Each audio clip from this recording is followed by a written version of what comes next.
Seja bem-vindo ao Sobre Bíblias e vamos que vamos, continuando o nosso devocional. Já é a terceira semana do devocional guiado aqui, né? O que é o devocional guiado? Para quem está chegando agora. Pessoal, eu passei o texto para vocês semana passada, nós estudamos juntos e agora a gente tem a conclusão desse estudo, dessa leitura devocional. Então eu trago várias informações interessantes sobre o que nós lemos e termino com o devocional e já mando o texto que vai ser usado na próxima semana, tá?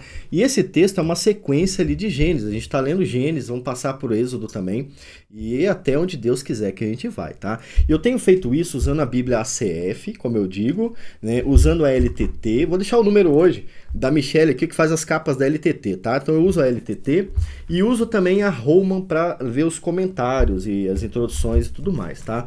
Agora muita gente quer saber qual o telefone da Michelle. Anota aí o telefone dela, 19 991659580. Esse é o WhatsApp da Michelle, tá? Dessa vez nós falamos sobre a genealogia de Noé, tá? A gente falou sobre o dilúvio no vídeo passado, agora a genealogia de Noé. A gente vai focar um pouco aqui em Nimrod e na reunião daquelas pessoas que tentaram fazer uma cidade e uma cidade soberana e com uma torre que a gente é normalmente conhecido como a Torre de Babel. E a gente vai encerrar com um devocional para vocês pensarem essa semana e um texto para vocês se prepararem para a próxima semana. Tá vendo o arquivo aqui que eu tô lendo? Tá vendo esse arquivo aqui? Ele está disponível para todos os membros, tá? Os membros, eles têm um grupo no WhatsApp, onde eu mando esse arquivo para eles podem fazer o que quiser com o arquivo e a gente vai conversando lá sobre o conteúdo do canal também. Então, você quer o conteúdo? Seja membro do canal, quer o arquivo, né? Eu mando os outros que a gente já falou e mando o atual também, beleza? Vamos lá, ó. Pessoal, dessa vez nós lemos uma genealogia, e geralmente genealogias assustam, né? Porque a gente acha que genealogia é só fulano de tal gerou fulano de tal, aí fulano de tal gerou fulano de tal, e isso é meio cansativo. Mas isso não acontece na genealogia de Noé. Na genealogia de Noé nós temos história dentro da genealogia. É como se quem escreveu a genealogia estivesse depois da Torre de Babel. Essa é a posição do escritor. Mas é uma narrativa feita ali por Moisés, né, que está lá no deserto ensinando para o povo. E Moisés vai usar a genealogia de Noé para ensinar ao povo sobre rebelião, sobre rebeldia, tá? E sobre as consequências de ir contra a vontade de Deus. Então é isso que é interessante você perceber. E essa genealogia traz traz pelo menos duas histórias importantes ali, né? Vamos ler um pouco aqui do contexto? Então, eu já até falei do contexto, né? É isso, a gente encerra lá o tema da arca de Noé. Eles saem da arca, habitam a terra, se multiplicam sobre a terra e um evento ali envolvendo Nimrod faz com que Deus divida toda aquela família em vários povos e cada povo vai criar o seu país com a sua própria língua. Agora, você não sabia que isso surge na família de Jafé. É da família de Jafé que as pessoas habitam outros povos com as línguas, né? A gente imagina que esses caras tenham saído assustados, né? Porque de repente eles começam a falar as coisas e uma pessoa não entende e a outra pessoa entende, e isso faz com que eles se juntem em grupos diferentes e habitem lugares diferentes, agora com línguas diferentes. Deus definitivamente racha a humanidade em grupos ali por causa do pecado da Torre de Babel, né? E nesse texto nós temos o nascimento da Babilônia, tá? Nimrod, pessoal, era um filho de Noé, né? Não é diretamente filho de Noé, mas Nimrod é filho de Cuxi, que era filho de Cão, e Cão era filho de Noé. Cão é o cara que foi amaldiçoado e falamos dele no vídeo passado. O que acontece? Nimrod, ele era um cara valente, entende? E o nome dele significa isso, valente, e também significa rebelião, né? Moisés vai usar essa palavra para falar sobre Nimrod. E a Bíblia fala que Nimrod, ele era valente, ou poderoso. As traduções vão mudar um pouquinho, mas basicamente a Bíblia fala que Nimrod era valente, era forte. Ele era um homem corajoso, tá? Então nós temos um homem rebelde, valente e corajoso ao mesmo tempo. Ele foi fundador de várias cidades. Provavelmente Nimrod, ele cresceu e se tornou um líder muito popular na sua terra. E o que acontece? Como ele era forte, corajoso, provavelmente um caçador muito forte, né? Ele acabou levando muitas pessoas para sua própria ideia. Ele acabou criando uma mini sociedade ali depois do dilúvio, tá? Ele foi fundador de várias cidades, né? E na Bíblia fala sobre cidades como a Síria, né? Como Nínive, como a Babilônia. E é claro que essas cidades elas surgem depois, mas elas surgem a partir daquele lugar aonde Nimrod se estabelece, entende? Ele era um cara muito popular e muito forte, um guerreiro provavelmente, que se tornou um líder e um rei, tá? E rei dessas cidades aí que ele vai fundar. Possivelmente Babilônia, Assíria, Nínive não eram os nomes originais, né? Mas eram aquelas regiões que ele dominou. Agora, há fontes externas falando sobre Nimrod e associando ele a uma antiga lenda, tá? Eu falei com vocês sobre essa lenda no vídeo passado e mandei vocês verem um vídeo que eu já fiz no canal Teologia EATRE sobre o surgimento de todas as religiões antigas. E aqui eu vou resumir para vocês, tá? Para vocês não irem embora sem saber. Depois assistam a live lá do canal, porque ela é muito interessante, ela completa o que eu vou falar aqui. Acontece que Nimrod se casou com uma pessoa chamada Semíramis. Algumas culturas falam que Semíramis era a mãe de Nimrod, tá? Algumas falam que era a esposa dele mesmo, né? É tipo assim, Nimrod teve um relacionamento com a sua própria mãe. Algumas culturas falam assim. Eu acredito que Semíramis não era mãe de Nimrod, mas ela era uma mulher que também era corajosa, também era forte, tá? Semíramis era uma guerreira, e depois que Nimrod morre, Semíramis vira uma rainha muito poderosa. Há relatos aí de outras culturas falando que ela era uma rainha mais poderosa e mais cruel do que Nimrod, tá? E é isso. Então, Nimrod se casa com Semíramis e eles começam a dominar todas as nações, e aí Nimrod morre, né? E Semíramis se torna a grande rainha daquele povo. Acontece que há alguns segredos sobre Semíramis que vão sendo escondidos ao longo do tempo, né? Por exemplo, dizem que Semíramis era uma grande prostituta e ela dormia com todas as pessoas que ela quisesse, né? E daí que surge até o culto ao sexo, que vai seguir todas as gerações para frente, né? Acontece, pessoal, que Semíramis, em certo momento da sua história, ela engravida de pessoas que não eram seus maridos. Ela era uma prostituta. Dessa prostituição, Semíramis fica grávida. E aí o que Semíramis faz? Naquele tempo, isso já era ruim, tá?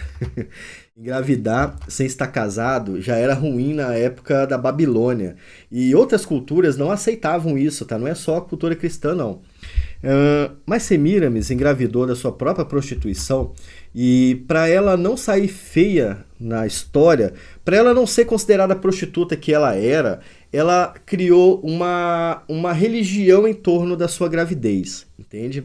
E é aí que as coisas começam a tomar outro rumo na história de Nimrod e da Babilônia.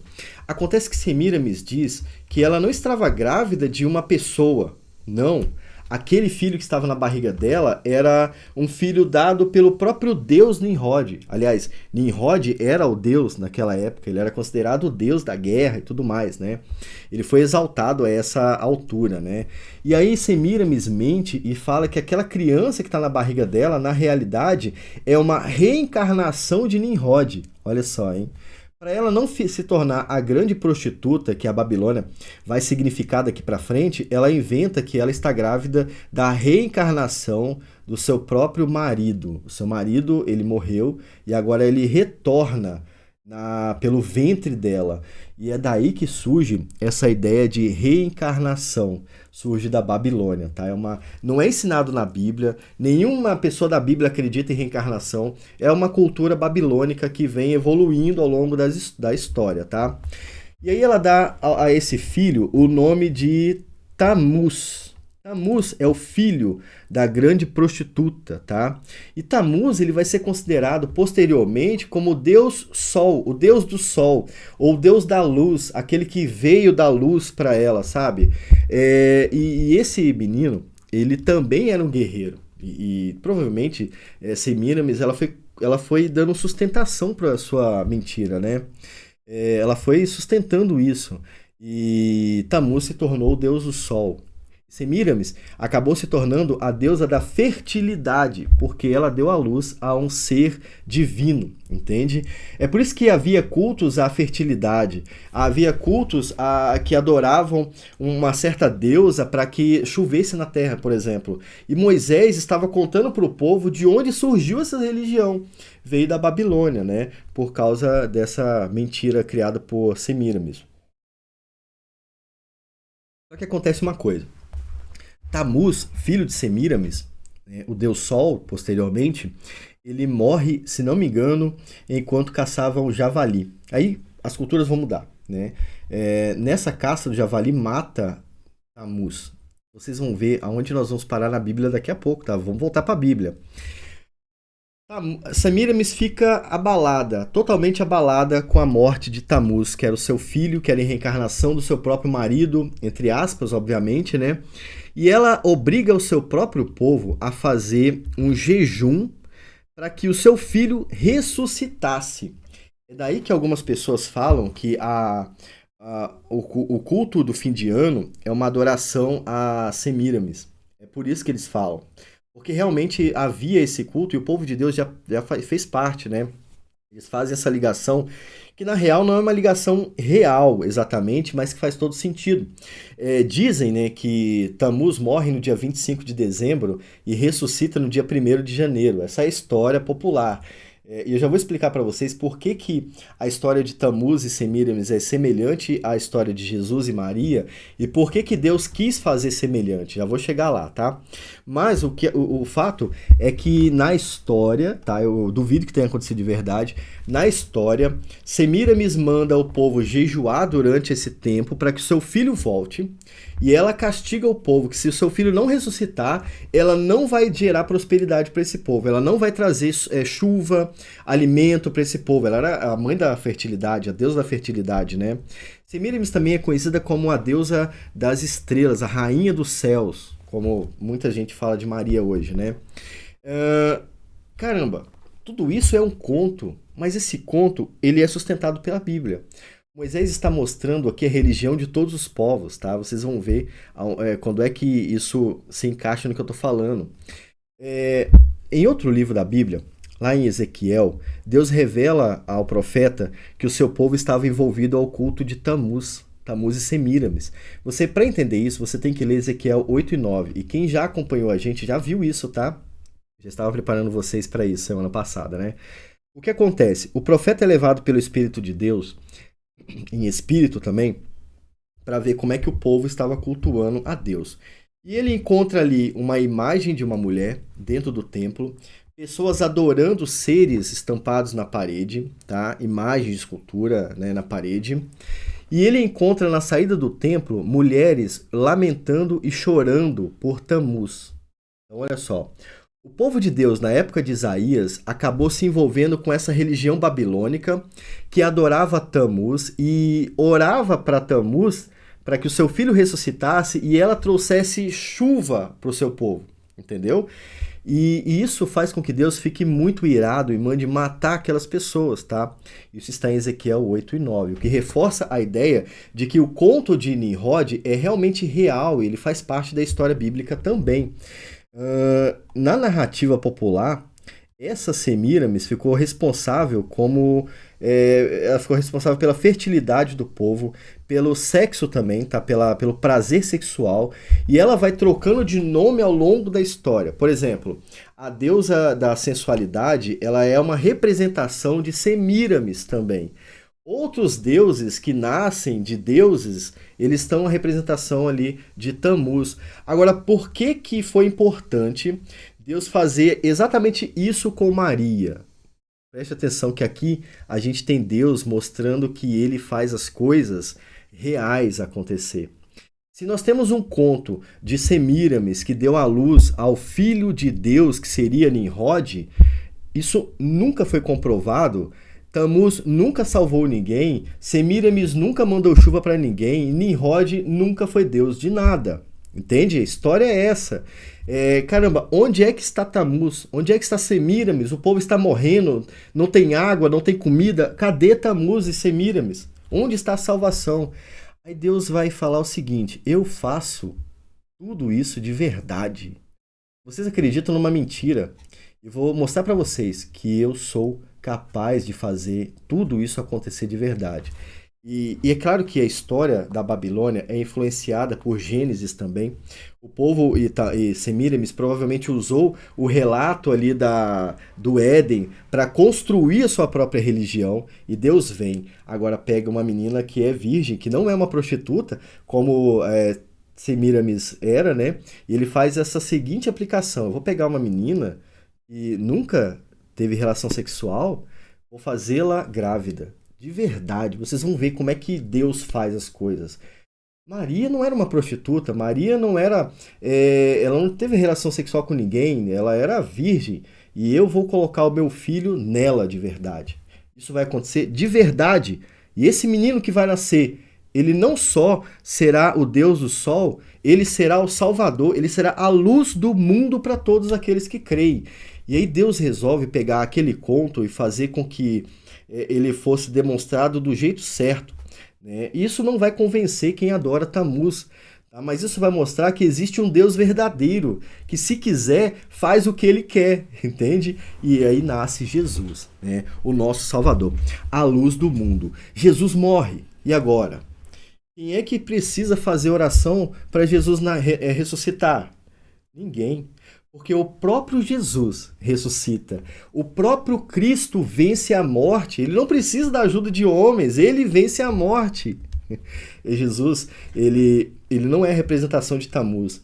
Jesus é o Deus verdadeiro. Ele é o conto verdadeiro. E muita gente acredita na mentira, ao invés de acreditar no Jesus da verdade. Cristo é a verdade. Tammuz nunca existiu, Cristo existiu. Nimrod nunca foi Deus, mas Yahvé é Deus, né? Semíramis nunca fez seu filho ressuscitar, mas Yahvé fez o seu filho ressuscitar. E ele ressuscitou, né? Por todos aqueles que creem. Então por isso que Deus ele fez essa aproximação histórica para que as pessoas entendessem que, diferente de um conto, ele é real. Diferente do que a gente inventa, ele é real. Deus é real. Maria foi real. Jesus é real. Jesus não precisou da oração de Maria para ressuscitar. Ele venceu a morte. Olha que profundo. Tammuz nunca venceu a morte. Jesus venceu a morte. Maria nunca foi prostituta. Semíramis era prostituta. É muito fácil nascer alguém de uma prostituta e de uma virgem. Só Deus pode fazer. Nascer de uma virgem, Deus fez. Então, é isso que Deus faz ao longo da história. E nós cremos em Jesus e não em Tammuz. Tammuz é uma mentira. Jesus é verdade. É isso que acontece ao longo da história. Agora, veja bem. Aqui nós temos também o relato da criação de Sodoma e Gomorra, né? O povo ali de Nimrod cresceu muito, tá? Provavelmente não foi só Nimrod, mas o seu outro irmão estava junto com Nimrod, tá?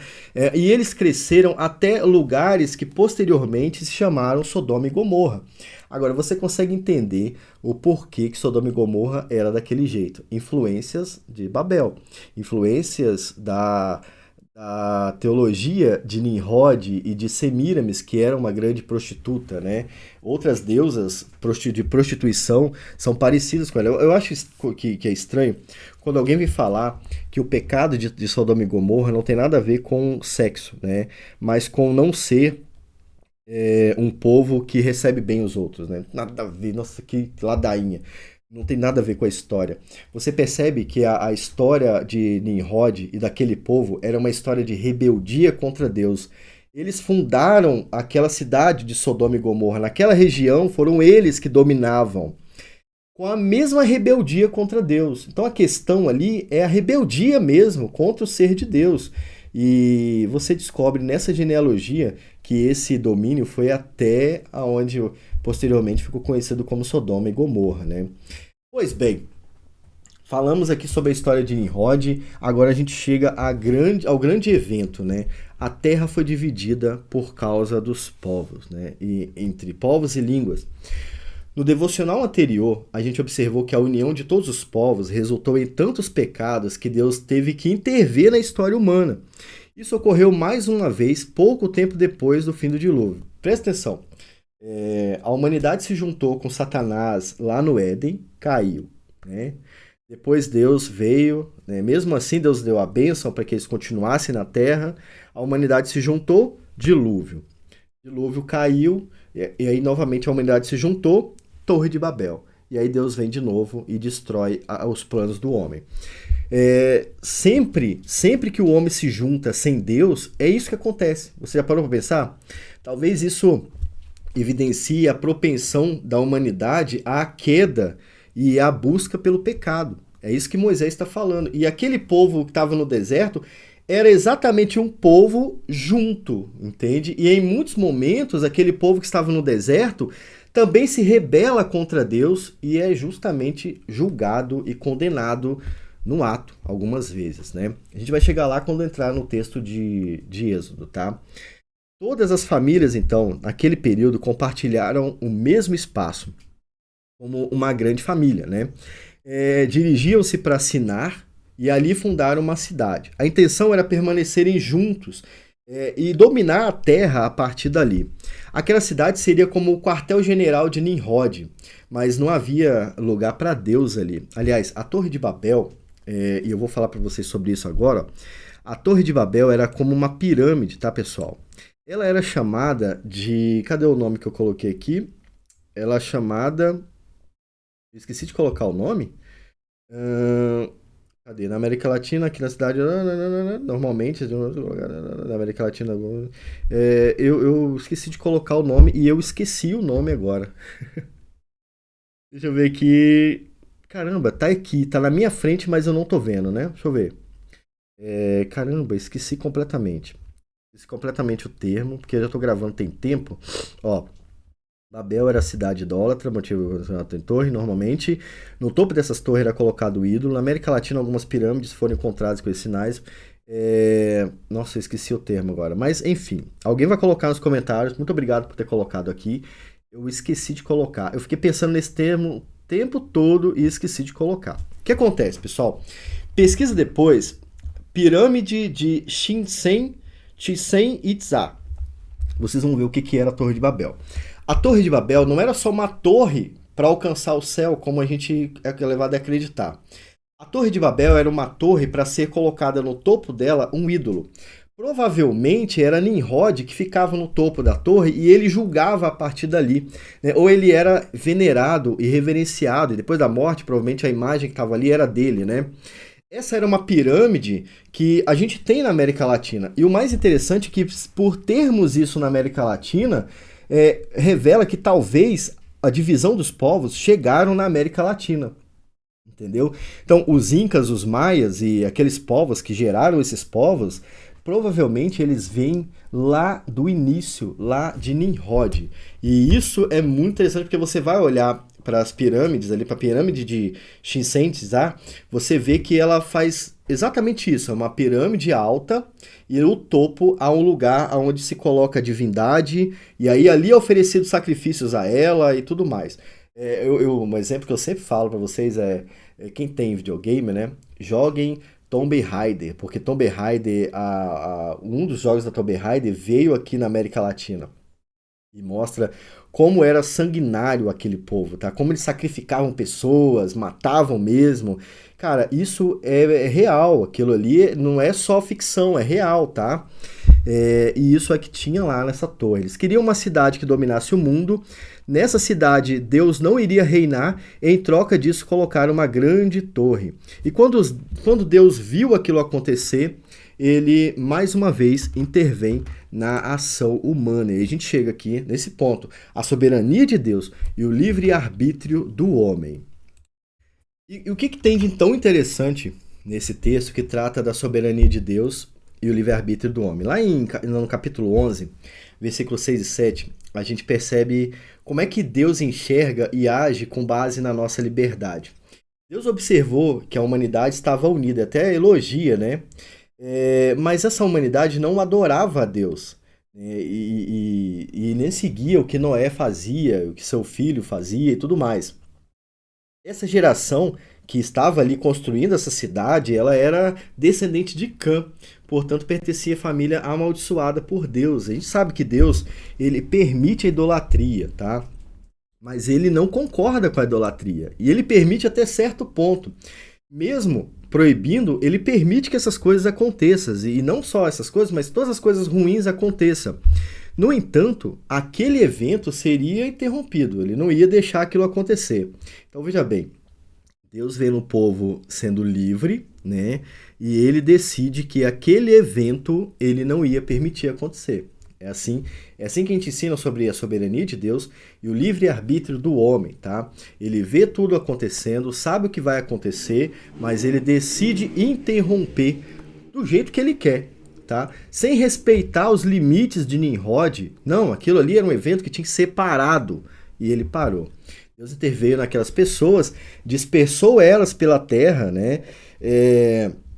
E acabou fazendo com que eles levassem aquela religião para outras pessoas. Olha que coisa interessante. Deus poderia ter feito um monte de coisas, né? Ele poderia ter convertido aquelas pessoas, né? Ele poderia ter feito isso. Ele poderia ter destruído a Torre de Babel e todo mundo junto, como ele vai fazer com outros povos mais adiante. Mas Deus permitiu que aquele povo fosse idolatrizado, não, né? Eles criassem uma religião idólatra e posteriormente Deus divide essa religião idólatra para outros povos. Deus ele não está só acabando com a história, mas ele está dando outro caminho para a história, entende? Seria muito mais vantajoso, se a gente enxergar com a nossa visão humana, seria muito mais vantajoso matar todo mundo ali, todo mundo pecador, né? Julgar eles corretamente, ok? Mas Deus quis que eles espalhassem essa religião pelo mundo, tá? Uma religião que é totalmente idólatra, que vai chegar na nossa religião. Como eu disse anteriormente, há sinais dessa religião no Brasil, tá? Caramba, que decisão estranha, né? Por que ele permite isso ao invés de ele resolver o problema? E isso acontece na nossa vida também. Por que Deus não resolve os nossos problemas ao invés de fazer com que eles mudem de direção, mas continuem, entende? Então, eu até escrevi isso aqui que eu achei bem interessante. Parece que Deus ele gosta de contar histórias e moldar essas histórias para que a gente viva elas. Deus é um grande contador de histórias, sabe? Mas histórias reais, como a sua, como a minha história, a história da igreja. Por isso que Deus permite que muitas coisas aconteçam. Então não é que Deus está esperando o seu livre-arbítrio exatamente. Às vezes ele está usando o seu livre-arbítrio para te contar uma história que você não sabia. E nesse caso, olha só, não é Deus que está entrando na sua história, é você que está conhecendo a história que Deus quer contar sobre a sua história. Cara, isso é muito profundo, isso é muito interessante.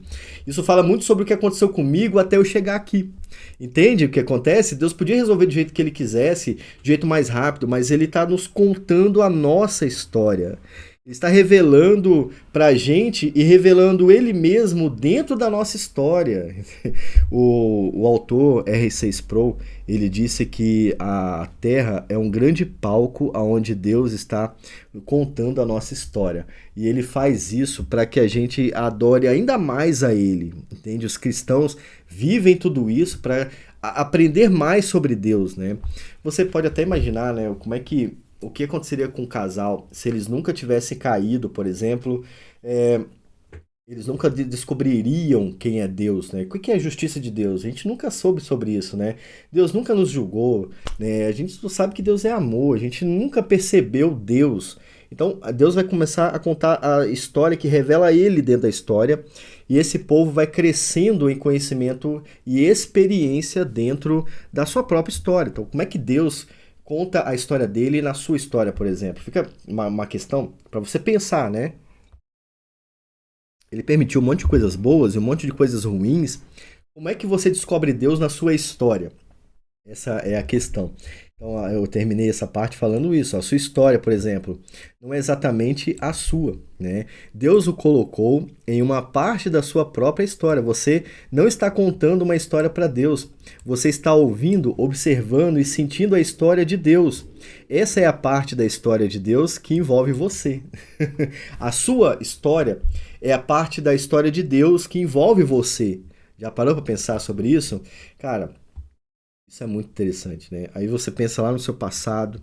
Muita gente aqui cresceu numa família pobre e vai vendo Deus agindo na sua vida, mesmo na pobreza. E muita gente cresceu numa família rica e vai vendo Deus agindo na sua vida.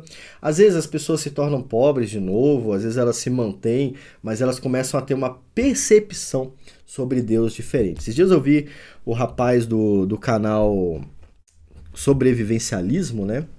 Ele falando sobre a conversão dele. E é muito interessante você ver a história da conversão dele, porque ele vai dizer que ele teve experiências religiosas ruins, mas em determinado momento Deus ele mudou a mente dele e ele não conseguiu mais enxergar as coisas como eram. Olha só, ele estava indo por um caminho e Deus mudou a direção da vida dele.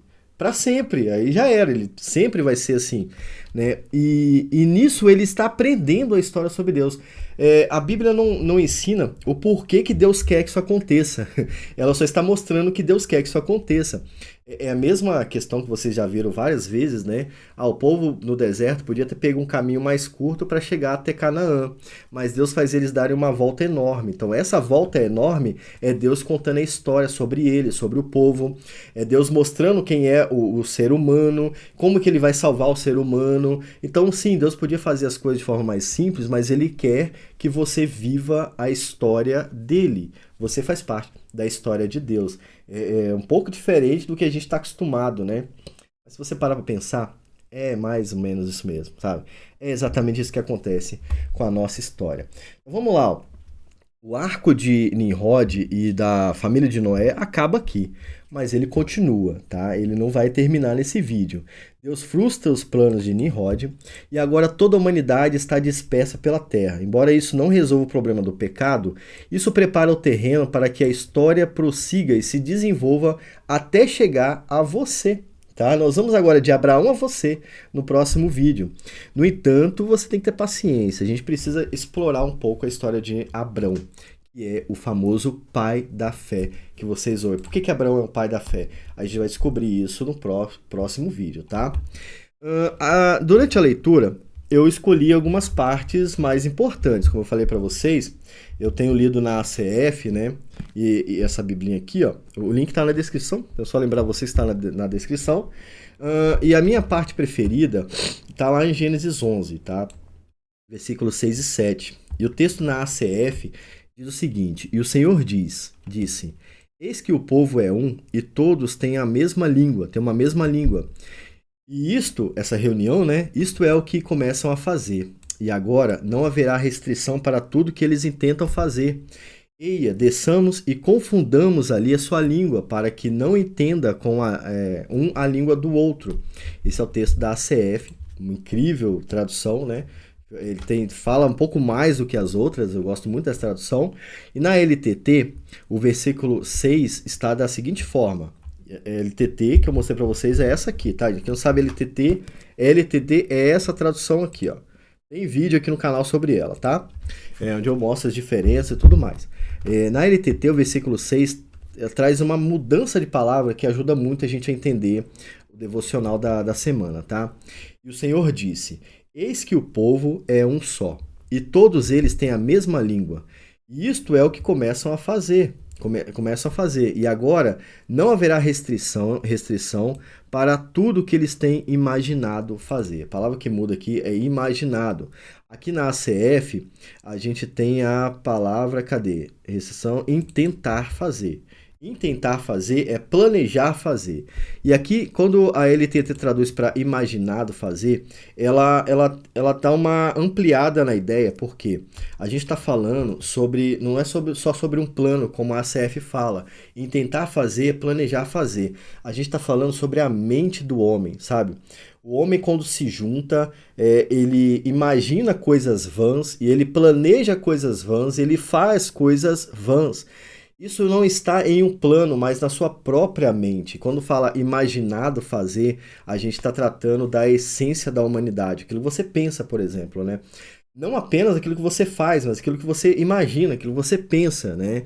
E essa palavra imaginado, para mim, ficou melhor do que a palavra intentar. apesar de que uma tradução aqui completa a outra, né?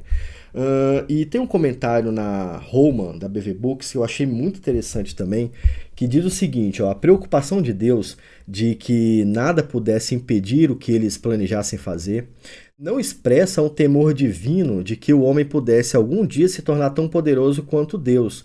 Antes transmite grande tristeza pelo fato de o homem, se não for freado, vir a empreender feitos extraordinários de maldade, de desafio.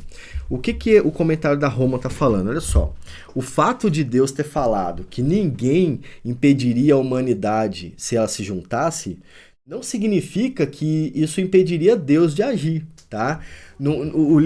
A liberdade do homem não impede a ação de Deus, tá? O relato mostra que Deus ficou triste em ver que a imaginação do homem é exatamente isso, né? Se reunir para fazer o mal, ou aquilo que é contrário à vontade de Deus, tá? Tanto é que o próprio Deus vem e desfaz. Então, a humanidade já estava junta.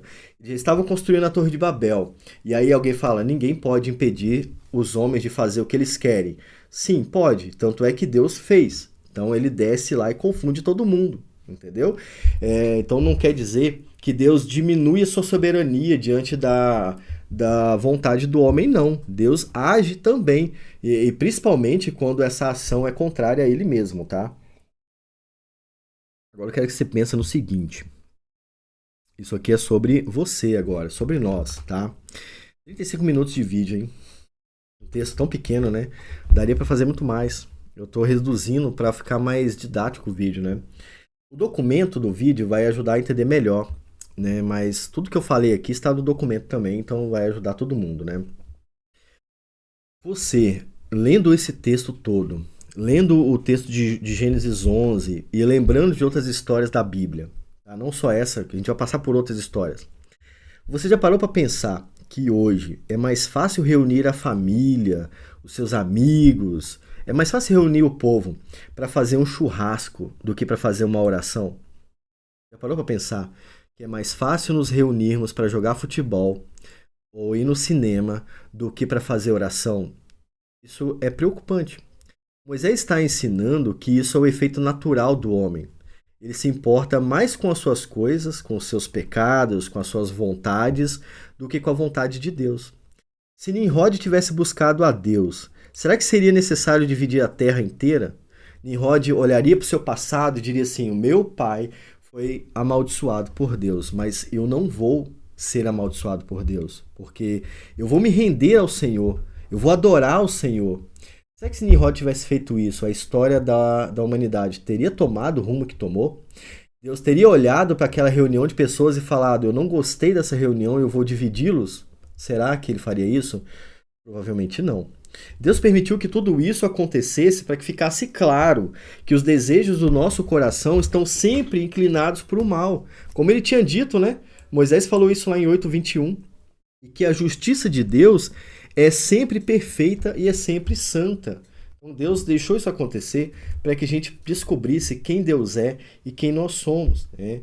Aquele povo no deserto ainda não havia compreendido isso. E em alguns momentos da jornada, eles deixaram-se levar pelo coração humano, pagando caro por essa livre escolha. Vale a pena lembrar aqui de Êxodo 32, por exemplo, quando Moisés fica distante por um tempo e ao invés deles buscarem a Yahvé, ao invés deles buscarem até o próprio Moisés lá na montanha, eles decidiram, por conta própria, criar um ídolo novo. Entende? Olha só como o coração do homem se reúne para fazer o mal contra Deus. E aí Deus, ele justamente castiga toda aquelas pessoas que criaram e adoraram o bezerro de ouro. O mesmo vai acontecer na história da humanidade inteira, incluindo na história do povo de Deus. Veja bem, o povo de Deus que vai ao templo para procurar Semíramis e Tamuz, caramba, por que não procurar Yahvé? O povo se reúne e rapidamente dessa reunião surge um ídolo, ao invés de surgir adoração, oração, veneração apenas a Deus, né? E nós agora, em 2024, como é que a gente está agindo enquanto atravessamos esse deserto aí? A gente está atravessando o deserto também. Será que Deus vai precisar, preste atenção que isso aqui é para você, será que Deus vai precisar dividir a sua família para você entender que ele é mais importante? Será que Deus vai precisar dividir a sua igreja para que ela entenda que a verdade é que liberta? E se a gente não buscar a verdade, nos tornamos escravos da mentira? Será que Deus vai ter que acabar com o seu sonho? Ele vai ter que destruir todos os seus planos para que você entenda que é a vontade dele que prevalece e não a sua? Você precisa pensar nisso. Porque o Deus do Antigo Testamento é o mesmo Deus do Novo Testamento, tá? Será que ele vai ter que arruinar a nossa própria vida para a gente perceber que se a gente está no caminho sem Deus, a gente não vai para frente? A gente não vai chegar a lugar nenhum sem Deus. Olha só, muita gente está sofrendo por causa disso. Eu já sofri por causa disso também. Eu sei como é que é. Eu sei como é que é a dor de perder, de não alcançar, de sonhar coisas que Deus não quer pra gente. Eu sei tudo isso. Eu era, antes de me investir 100% no YouTube e na igreja, eu era fotógrafo, tá? Eu era um bom fotógrafo. E olha só, hein? Eu fotografava muitas modelos. Muitas modelos. Eu tinha um talento natural para isso. A minha carne, ela clama por isso, sabe? Ela quer isso. Mas eu sei que isso não é o caminho de Deus, então eu deixei isso para trás, sabe? Pra você ter uma ideia, quando eu desisti dessa carreira, quando eu percebi que não era isso que era bom para mim, eu troquei a minha câmera em um celular. A câmera que eu investi muito dinheiro, eu não queria trocar ela para obter lucro, eu queria me livrar dela, sabe? Aquilo se tornou uma coisa ruim para mim, uma coisa abominável para mim, porque eu sabia que enquanto eu perseguia aquilo, eu me afastava de Deus. E eu tava ficando preocupado com o resultado disso, entende? Então eu quis me livrar daquilo tudo. Eu apaguei um HD inteiro do meu computador por causa disso, entende? Olha só. Talvez Deus tenha feito isso na sua vida, né? Ou talvez você esteja passando por esse processo, cego pelo coração, cego pelo seu orgulho, envenenado pela sua própria vontade, pelo seu livre-arbítrio, sabe? Se for esse o caso, não se engana, cara, não se engana. O mesmo aconteceu na Torre de Babel, com o povo que caminhava no deserto e tantas outras pessoas e histórias que tentaram desafiar a vontade de Deus. As pessoas desafiam a soberania, a onipotência de Deus e elas se dão mal no final. Esse é o caminho, tá? Eu não quero que isso aconteça com você, né? E aí a gente chega à seguinte conclusão, que me envolve também, tá? Eu quero me envolver nessa conclusão. O Espírito Santo ilumine o nosso caminho e nos ajude a perceber que se o que a gente deseja e busca faz parte da vontade dele ou da nossa, sabe? Que Deus nos ajude a entender se a gente está procurando ele ou não. Só assim a gente vai poder desistir daqueles planos que em algum momento serão desfeitos na história de Deus, entende? E que a gente não sofra nesse processo, que a gente abandone a nossa vontade e adote a vontade de Deus apenas. Isso é ser cristão, tá? E aí, para finalizar, eu trouxe o texto de Provérbios 16 na LTT, que eu achei que ficou impressionante a tradução da LTT. Ela traduziu da seguinte forma: abominação é ao Senhor todo o altivo de coração, todo orgulhoso, é abominação ao Senhor. Ainda que ele junte mão a mão, não ficará impune. Pela misericórdia e verdade e fidelidade, a iniquidade é provida de cobertura expiatória, e pelo temor ao Senhor, os homens se desviam do pecado. Olha só, Deus ele não vai deixar ninguém impune, tá? E ele vai nos tirar desse caminho, né? Mas Deus é justo, então não espere que isso aconteça como num conto de fadas, tá? Se prepara. Sendo os caminhos do homem agradáveis ao Senhor, ele faz com que até os seus inimigos tenham paz consigo. Agora, imagine o contrário. Então, não se esqueça, a abominação é ao Senhor o orgulhoso de coração. Não seja esse orgulhoso, tá? Pela misericórdia de Deus e pela verdade e fidelidade, a iniquidade é provida de cobertura expiatória. Ou seja, se você se arrepender do seu orgulho, se você abandonar o seu pecado pela misericórdia de Deus e pela verdadeira fidelidade, ele te perdoa, tá? Então, olha, dois caminhos, né? Um caminho totalmente trágico, você já sabe que vai ser trágico. O outro caminho totalmente bom, você já sabe que vai ser bom. Escolhe o caminho certo, né? Que o Espírito Santo nos ajude a escolher, porque, sinceramente, todos os dias somos tentados pelo nosso próprio coração a escolher o caminho da morte, né? Espero que você não escolha esse caminho, tá? O desafio para a semana que vem começa a partir de agora, domingo, né? Ó, domingo, dia 20 de janeiro. O desafio da semana que vem é o seguinte: pare todos os seus planos agora. Pare tudo que você está fazendo. Faça uma autoavaliação e ore ao Senhor para que consiga compreender melhor o que Ele está fazendo, o que você está fazendo, aliás, e o que você precisa fazer, continuar fazendo, ou o que você precisa parar de fazer. A autoavaliação é aquele momento onde você para pensar em você, né? O que eu estou fazendo? Esse desejo aqui, ele vem de Deus ou ele vem do mundo? Eu estou no caminho certo? Se eu não estou no caminho certo, o que eu vou herdar no final desse caminho? A autoavaliação vai ajudar você a entender isso, tá? E aí, meu amigo, não vai dormir hoje sem falar com Deus sobre o que você está planejando fazer amanhã, no próximo mês ou pelo resto da vida, porque o resultado vai ser trágico ou não, depende do que você vai decidir fazer, tá? Próxima semana a gente vai entrar na história de Abraão, tá? Que no início se chama Abrão, beleza? É importante a gente respeitar os termos aí no tempo certo. Mas o título do nosso próximo vídeo é O Pai Abraão, o pai da nossa fé. Vocês vão ler, e eu também vou ler, do capítulo 11, 27, que eu falei no início do vídeo, até o capítulo 13, versículo 18, tá? Vocês vão estudar esses textos aí. Não tem texto extra, a gente vai focar nesse texto, tá? São poucos capítulos para uma semana. E aí a Roma, né, essa divisão que você está vendo aí da Roma, ela divide da seguinte forma: Primórdios de Abraão, que vai do versículo 27 até o 32, ali o início da história de Abraão. Tem muita coisa interessante no início, tá? Eu vou trazer para vocês. Eu tinha começado a fazer, e aí eu percebi que o nosso devocional terminava antes, aí eu tive que parar de fazer. Depois eu faço de novo, né? O chamado promissivo e a obediência de Abrão, começa no capítulo 12 até o versículo 9, né? Depois a gente tem Abrão e Sarai no Egito, um grande evento ali na história, né? Abrão e Sara no Egito. A bênção começa, vai até o capítulo 3, versículo 1. E aí nós vamos encerrar a semana com a história de Abraão e Ló, que eles se separam. As promessas são recordadas ali, tá? Vou tomar uma aguinha aqui, ó, tá acabando. Falei muito hoje, viu? Ainda vou falar mais que à noite tem live. A live que vocês viram ontem, né, vai ser hoje a gravação.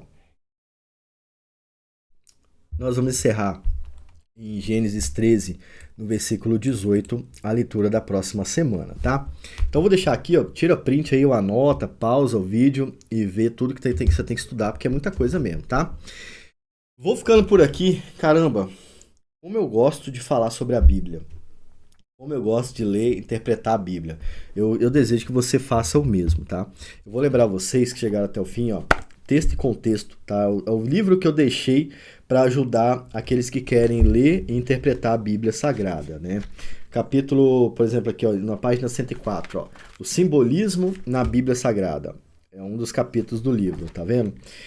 Tudo isso com uma leitura facilitada, tudo isso com exemplos práticos. Então eu faço questão de trazer exemplos aqui. Por exemplo, a gente vai falar sobre ler todo o texto, ó, e eu faço a leitura de Hebreus capítulo 5 até o capítulo 6, tá vendo? Ó? É um comentário enquanto a gente trata do tema, que é considere o contexto de cada texto. É muito bom, o livrinho tá aí para vocês comprarem e estudar em casa, cara. Todo mundo lendo a Bíblia junto, vai acontecer o inverso do que aconteceu na Torre de Babel.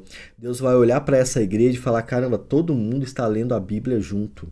Se eles continuarem a ler e interpretar a Bíblia corretamente, ninguém vai parar eles. E nem eu, né? Eu também não vou parar, porque agora eu vou impulsioná-los. Esse é o contrário do que aconteceu na Torre de Babel. Eu espero que aconteça isso na sua vida, na sua história, na história do Reino de Deus aqui no Brasil também. Fique com Deus e tchau.